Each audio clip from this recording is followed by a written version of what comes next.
Up next, Al-Anon Family Groups.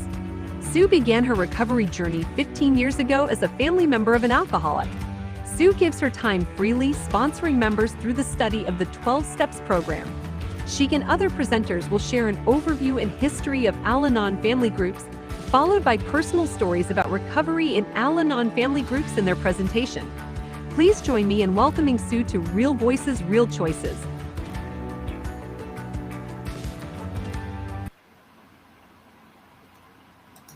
Hello. Sorry, I thought I was, there you go. I was like, where's my screen? There we are. Hi, I'm Sue, and I'm a grateful member of the Worldwide Fellowship of Al-Anon, and I'm here to talk to you about the Al-Anon Family Groups. It's a resource that many professionals as well as lay people are unaware of, and we're a group that brings strength and hope for families and friends of problem drinkers.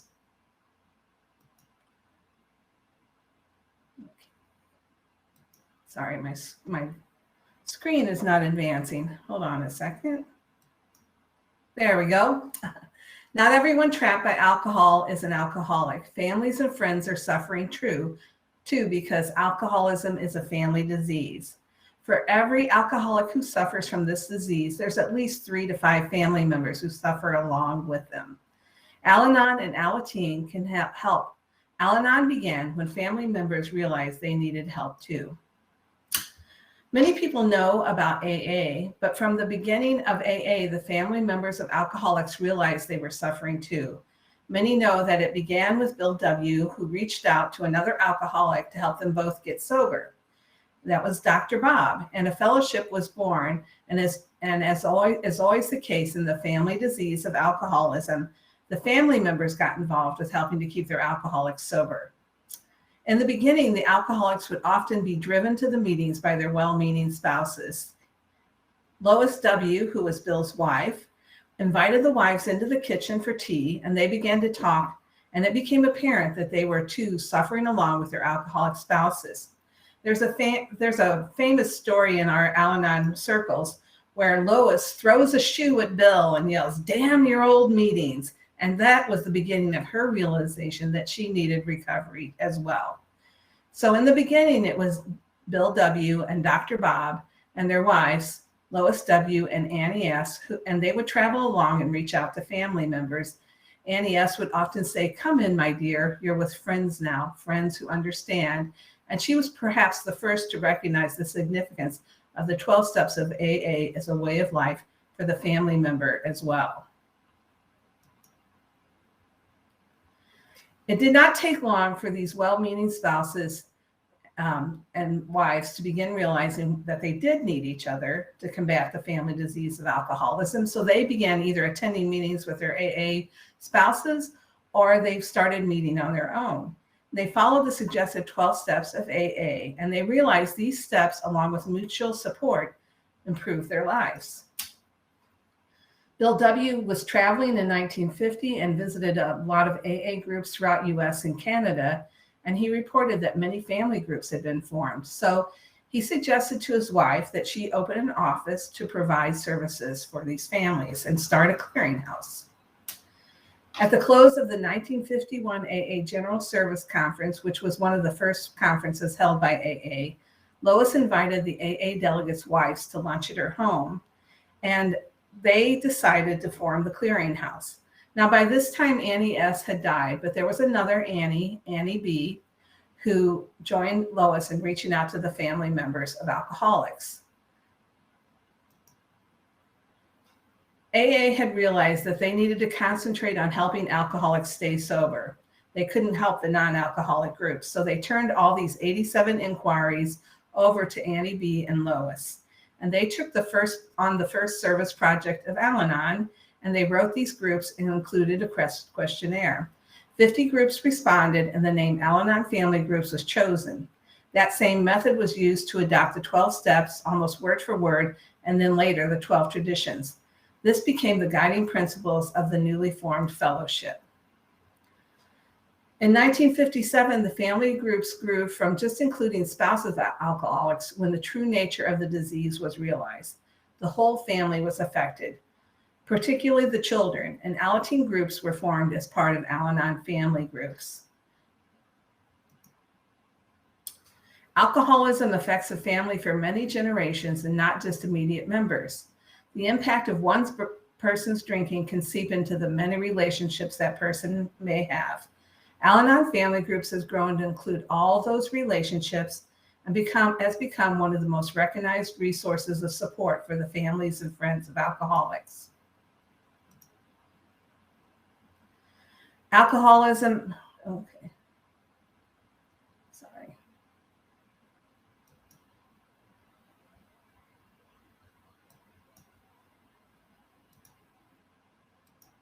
Sorry.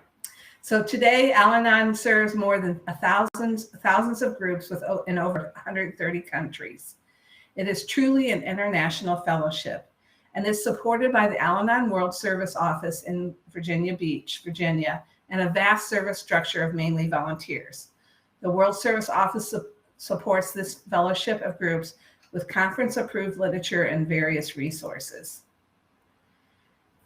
Through maintaining the singleness of purpose to help the families and friends of alcoholics, Al-Anon Family Groups is recognized as the universally available, effective, and sustainable resource for those affected by the family disease of alcoholism. This year, Al-Anon Family Groups will celebrate 70 years as a fellowship that provides support to anyone affected by a relative's friend or drinking. As you can see, there are over 24,000 Al-Anon groups and nearly 15,000 AlAnon groups that meet in 118 countries. Just a little bit about Al-Anon. First of all, it has only one requirement for membership, that someone be affected by someone else's drinking. It's decided by the person who comes to the group, not by the group. The person who attends and visits determines if they meet this requirement, if they decide if they've been affected by someone else's drinking. Members provide mutual support for each other by sharing their experience and applying the program to their lives. Regardless of what brings a person to Al-Anon, we quickly discover the tools that we learn in Al-Anon can apply to our situation. It's really important to remember that Al-Anon is a separate organization from Alcoholics Anonymous. We practice the 12 steps ourselves and use the 12 traditions to guide our groups, but they are an adapted version that focuses on our one purpose to help the families and friends affected by another person's problem drinking. Al-Anon is non-professional. Members take turns conducting the meetings, and the groups are served largely by a volunteer-driven service structure. It is spiritually based. There's no religious affiliation. And as a fellowship, we recognize a need for a power greater than ourselves. Al-Anon does not get involved in any outside issues such as politics, and it welcomes all and is available wherever relatives and alcoholics have chosen together to help each other. AlAnon is a part of Al-Anon Family Groups and is designed for teenagers. Like Al-Anon meetings, AlAnon meetings are led by members. However, there's an adult AlAnon members to provide guidance. These Al-Anon members have been certified through a state service arm. AlAnon follows the same principles and works the same steps using literature that focuses on the family disease of alcoholism from a teen's perspective. Members benefit from the available, effective, and sustainable resources for those affected by the family disease of alcoholism by attending meetings on a regular basis. Meetings are usually held weekly, and in the state of Missouri, there are currently over 208 groups which hold meetings. Visitors to Al-Anon meetings are encouraged to attend 6 meetings before deciding if Al-Anon is for them. Because Al-Anon is the meetings are conducted by the members, be aware that each meeting has its own unique way of using the principles of the program. If as a professional you refer them and somebody says they don't like that meeting, tell them to try another meeting. But the meetings are just one way members share their experience, strength, and hope. Most meetings have an internal phone list that is made available to members only. Usually when a member comes to a meeting, they're provided with something called a newcomer packet, and members will write their names on the packet to be contacted by the visitor. Al-Anon has a wide variety of literature that is available for purchase at most meetings or can be ordered from the World Service Office website. St. Louis has an Al-Anon Information Service office where literature can be purchased. New members are encouraged to use a daily reader when they first begin Al-Anon. Most meetings encourage new members to get a sponsor, and a sponsor acts as a mentor. That's a good general term to describe it. And they're a personal contact for the members to call between meetings, and they guide them through some of the workbooks that are available through Al-Anon to study the 12 steps and work them, as we call it. All of these things, meetings, calling other members, reading literature, and having a sponsor, help the Al-Anon AlAnon member apply the 12 steps of recovery to their own lives. As members benefit from the program, they join the network of volunteers through service work and give back to the program. The Al-Anon service structure has a few paid special workers, but it is dependent on volunteers acting as what we call trusted servants to keep Al-Anon family groups an available resource to help the families and friends affected by a problem drinker in their life. People who are referred to an Al-Anon or AlAnon group will you should know this, that when you refer them, first of all, we just focus on the facts of alcoholism as a family disease and how it impacts us, the loved ones of problem drinkers. We don't talk about how to get the alcoholic sober or how to make them better, but how we have been impacted by this disease ourselves. There's a benefit in contact with others who have similar problems. We're the land of the head nodders. We understand, and visitors are often struck by these nods of understanding when members share their struggles and their recovery. In Al-Anon, attitudes and behavior often change as members begin to study and practice the 12 steps and 12 traditions. Again, the focus is on how we can change rather than how to cure an incurable disease.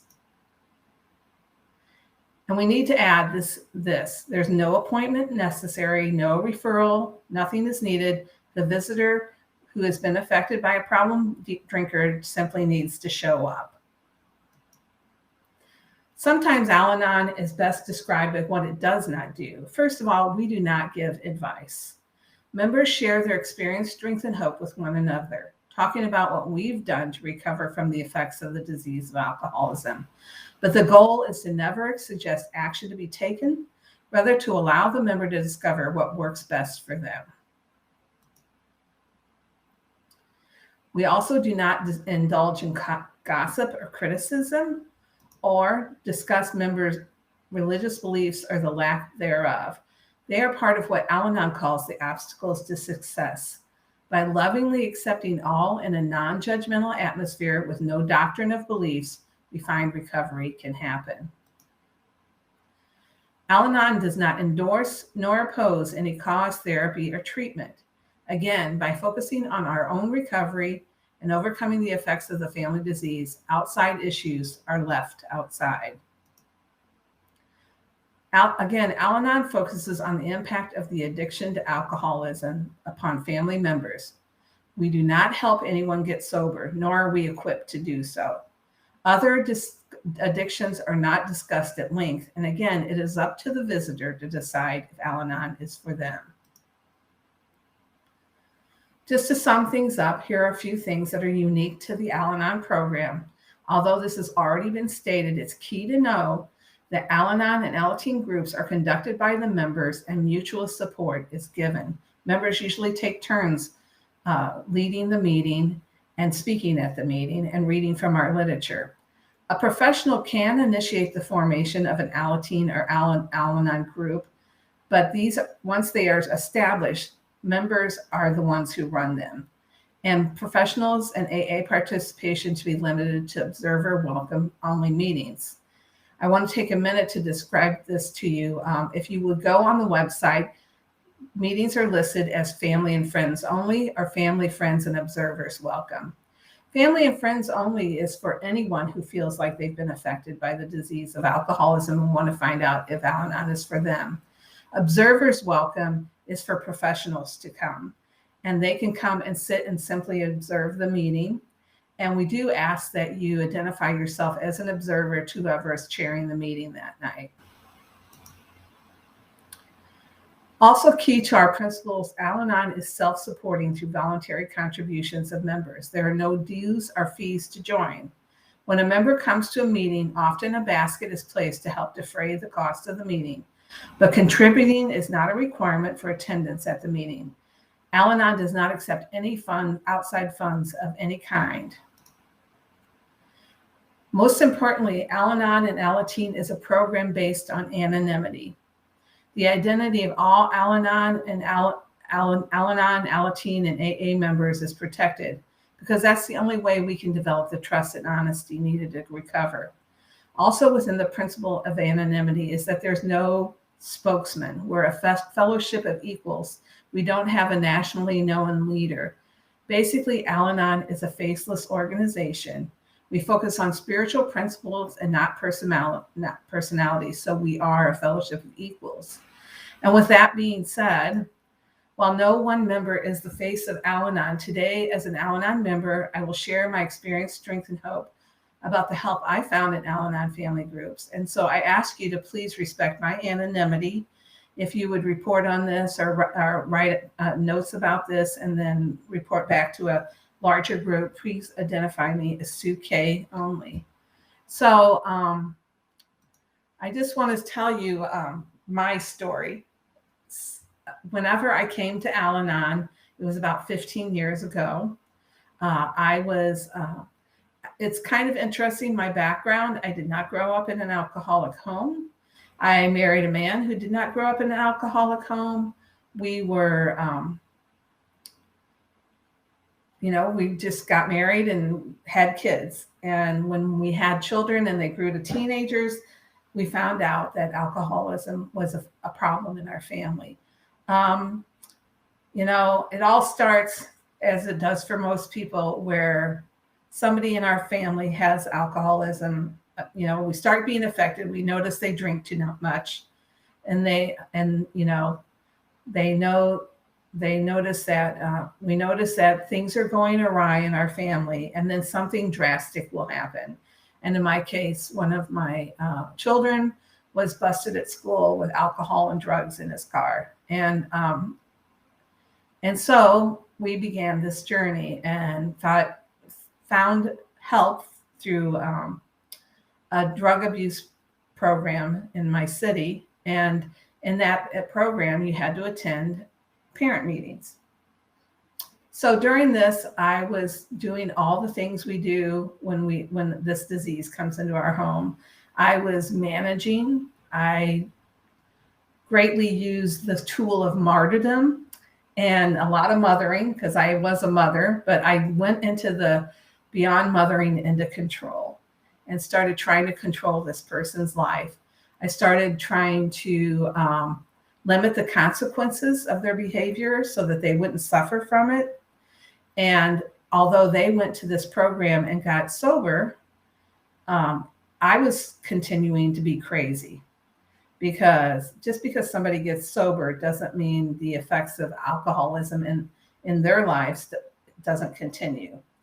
And so, because drinking is just one of the symptoms. So at this parents meeting, I was noticing that there was other parents there that seemed to be a little less crazy than me.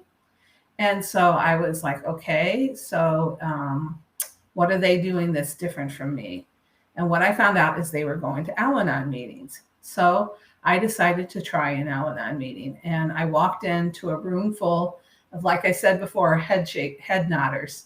They totally got what I was going through.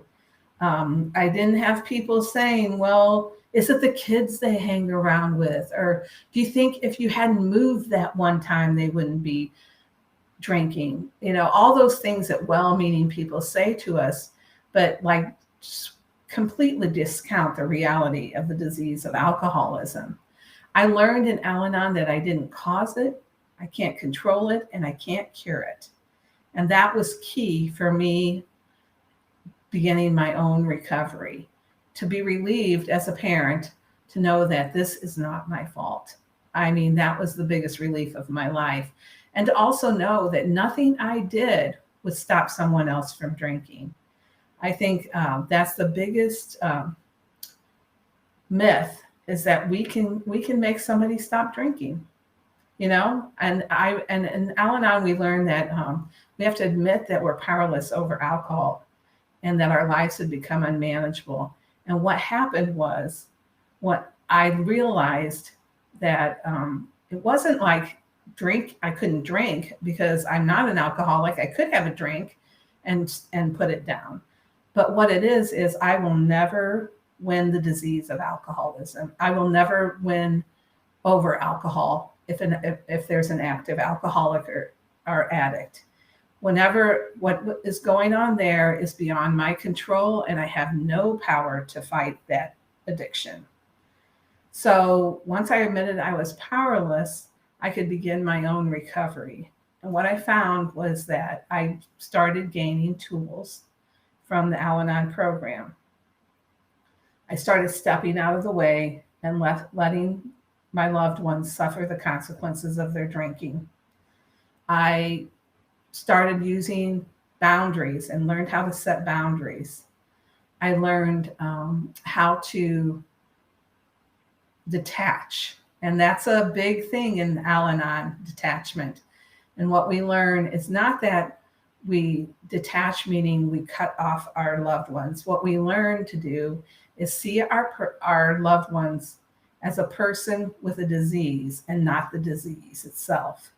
So I had to realize that alcoholism was separate from my loved one, and that I could start looking at the person in my life as a person with a disease and not the disease itself. I think there was just some big incidents in my life where I learned also how alcoholism truly is a family disease. I had an incident in my home where an alcoholic interacted with one of my friends who had lived with an alcoholic for many years. And the results of that showed me that the disease not only affected the person drinking, but the way my friend reacted was a result of the family disease of alcoholism.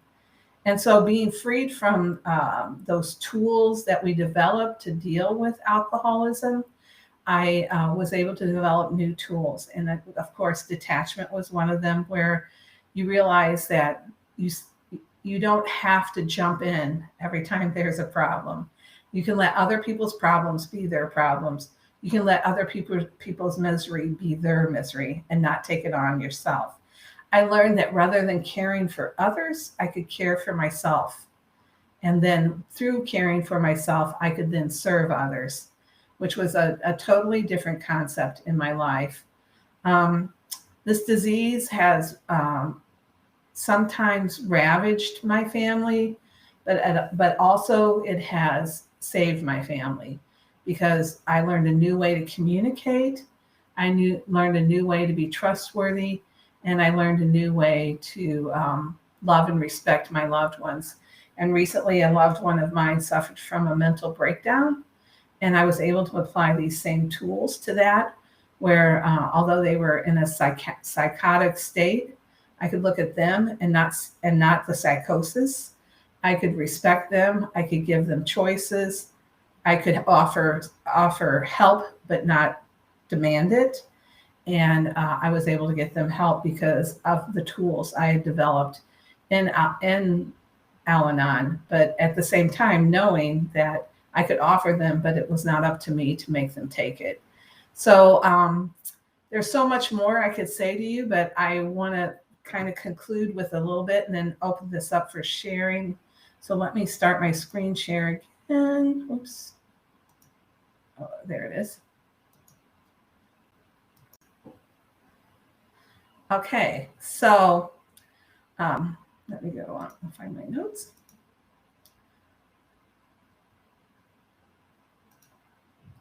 So I just want to conclude that Al-Anon and AlAnon cooperates with professionals by providing speakers and literature for conferences, workshops, and meetings like I'm doing today. I wish we were in person because I would have bought a bunch of pamphlets for you all. but normally we would bring pamphlets along with us. Again, please visit observer welcome meetings, or if you're ever invited to an introductory meeting or a professional outreach meeting, I really would encourage you to attend. It's a way for you to see what an Al-Anon meeting is like if you are a professional and want to refer one of your patients to it. We are, again, available to speak at schools, colleges, and facilities. If you have a recovery facility, we'd be happy to come and speak to if you have a family night. And you can find information about Al-Anon at alanon.org. So there's a page right when you go on there that has a lot of stories. It has our 12 questions and a lot of free downloads that you can print things up to distribute to your patients. We also have a variety of literature and materials for sale at this ecom-al-anon.org. And then also we have local meeting schedules and a list of local meetings. Currently, I just want to touch on what's happened with Al-Anon as we've entered this pandemic. A lot of meetings went to online only using the Zoom. A lot of them use the Zoom platform. Some use like telephone, conference calls and things like that. If you want to find a local meeting schedule, if you go to alanon.org, they have a schedule of all the meetings in the world, or not, in the US, let me put it that way, US and Canada. And they have a list of electronic meetings that are electronic meetings only. And those can be from anywhere in the world. They have members attending there from all sorts of different countries. They have not figured out how to post meetings that are in person and also on meeting via, like a hybrid situation, or in-person meetings that have converted to electronic meetings temporarily. So I would tell you to do is to go to missouri-al-anon.org/contacts. There's the information there on how to contact the Al-Anon Information Service Office in St. Louis, which carries an updated version of which meetings are in person, which meetings are hybrid, and which in-person meetings have converted temporarily to a electronic platform. There's also a contact for Kansas City there and for Springfield. So those are some ways. If you would go to alanon.org and search a meeting, every meeting does a contact person listed there, and hopefully you could get a hold of them as well. We're in a time of flux in Al-Anon as everybody is with the pandemic, and trying to figure out how to help people and get our word out. So with that, that's the conclusion of my presentation. And so I'll be here for questions.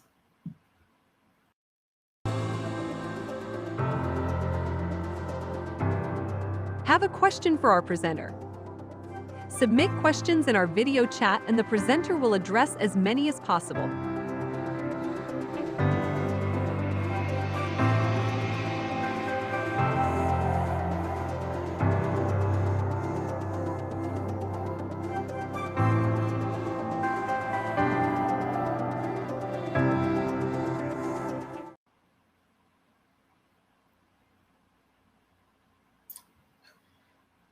Yeah, I hope that you had a chance to write down the where to find local meetings, times, and places, as I had said earlier. www.missouri-al-anon /contacts. Also, I forgot to mention this, on the missouri-al-anon.org, there is also a calendar of events, and that has all of there'll be potlucks and conventions. We have an online convention coming up September 24th and 25th, and that's going to be totally online. If you go to the calendar at missouri-al-anon.org, you'll find a link to register for our virtual convention, and there'll be several speakers there. There will be some breakout sessions. So also if you had somebody that you're helping, then you could refer them to the convention to kind of see if Al-Anon's for them.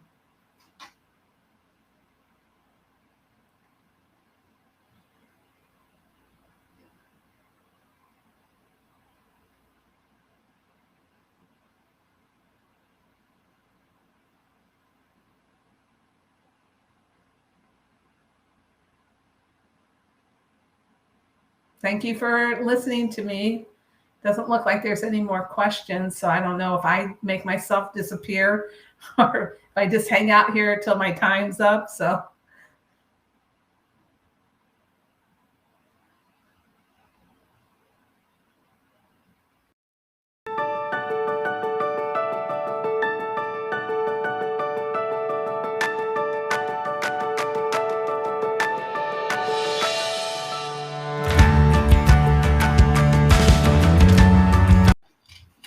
hi.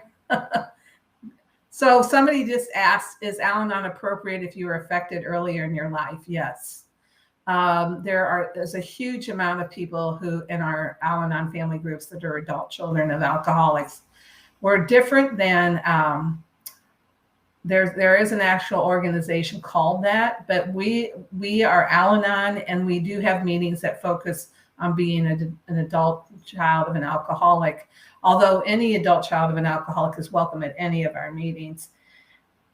What we are finding as, what I hear in meetings, let me put it that way, because it's not as I can't speak for everybody. What I hear in meetings is being raised in an alcoholic home affects you for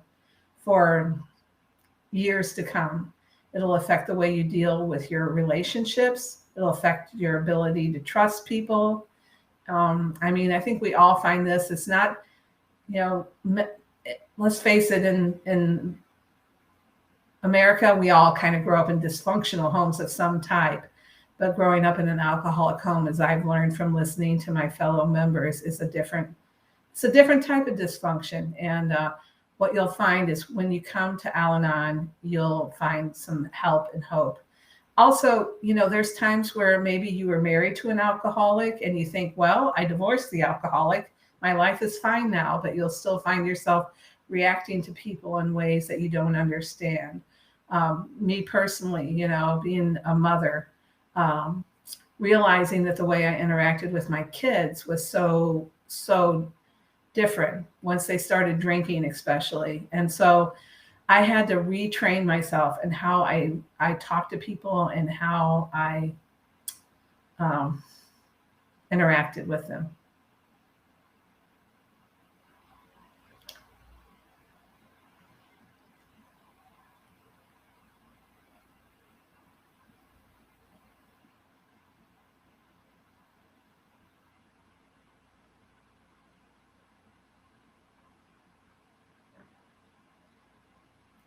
Hello. Hi, Sue. How are you? Good. Thank you so much for being here today, presenting that great information. It's good for all of us, even if we're not dealing with any of those specific situations. There was a lot of good general information that I found specifically helpful for me. So I'm sure lots of others felt that way as well. So, and it looks like in the chat, everyone was loving your presentation. So. I did forget to say that if you go to the al-anon.org, our main website, there are free downloads for professionals, and you could download the fact sheet for professionals, which contains a lot of the information I shared here. Perfect. Yeah, and I think that popped up at the bottom of the screen for the crowd there to write that down. But again, if your question did not get answered while Sue was presenting, or if there's anything else that you think of in the meantime, you can email those to us and we can get those routed to Sue after the event so that she can address those for you. So are there any other questions from our crowd that's online right now for Sue? I'm just seeing a lot of thank yous, great information. Very helpful since my dad was an alcoholic. That's what Susan Spark was telling us. All right. Well, I'm not seeing anything else pop up. So again, Sue, thank you so much for being here today. And we will let you know if there's any other questions that come through in the meantime. Thank you. I appreciate us being invited to, oh, I see codependency. That just popped up. Yeah, if you want to address that, you go right ahead. Sure. In Al-Anon, we do deal with that, but we don't call it codependency. We call it enabling, because we aren't just strictly about codependency, because some people who are affected by the disease don't enter that type of level of enablement. But I think that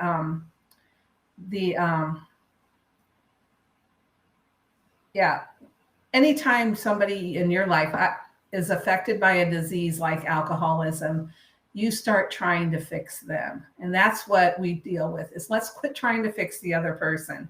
Let's fix ourselves.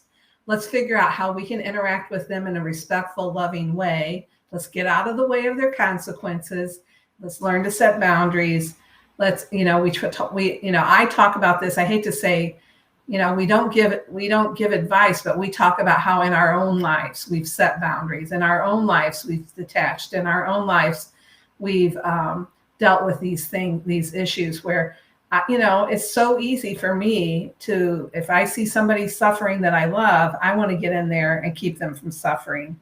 And so what I've learned is how to step back and let them suffer their own consequences in their lives, and how to, detachment, again, it's another big thing in Al-Anon. So like I said, come to a meeting. I really think the only way you're going to find out if Al-Anon is for you is to come to a meeting and hang out with us for 6 meetings and see, because that's the best way. And again, I do want to stress, if you go to a meeting and you don't feel comfortable there, it's because every meeting has its own personality. I personally go to a women's only meeting, so you just dig around, find a meeting that works for you, and then see. And if that meeting doesn't work, try a different one. So. Perfect. Thank you. Yeah, I can imagine that it's very difficult to, not imagine. I've experienced some of that myself, but it's hard to let those that you love experience the consequences of their choices. But unfortunately, that's the only way people can grow. And so I agree. That's definitely something you have to do, but it is very difficult. So if you're struggling with that and trying to figure that out, like Sue said, go find a meeting, go get some information. So it would be very, very beneficial to you to do that.